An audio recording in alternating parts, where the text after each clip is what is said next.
எல்லாருக்கும் வணக்கங்க. இன்றைக்கி எளிமையான முறையில் ஒரு முட்டை பொரியல் செஞ்சு பார்க்கலாங்க.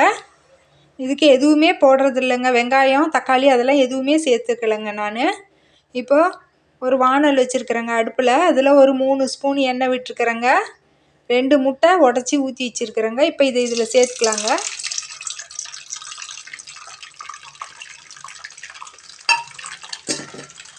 இதை நல்லா கிளறி விட்டுக்கலாங்க உதுத்து வர அளவுக்கு.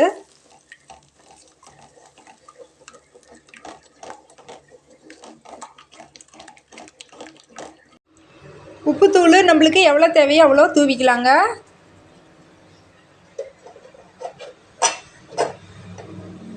மஞ்சத்தூள் கொஞ்சம் தூவிக்கலாங்க.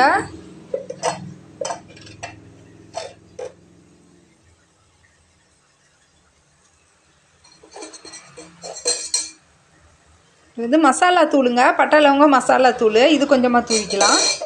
நான் 2 முட்டை போடுறதுனால சும்மா கொஞ்சம் காரம் நம்மளுக்கு எவ்வளோ தேவையோ அந்த அளவுக்கு மிளகாத்தூள் சேர்த்துக்கலாங்க.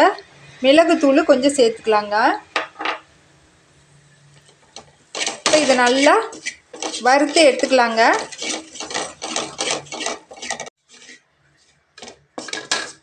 அவ்வளோதாங்க, எளிமையான முட்டை பொரியல் தயாராகிடுச்சுங்க. உப்பு காரம் சரி பார்த்துக்கலாங்க. அடுப்பை நிறுத்திடலாங்க. இந்த மாதிரி செஞ்சு பாருங்கள், நல்லா ருசியாக இருக்குங்க. இன்னொரு வீடியோவில் பார்க்கலாங்க. நன்றிங்க.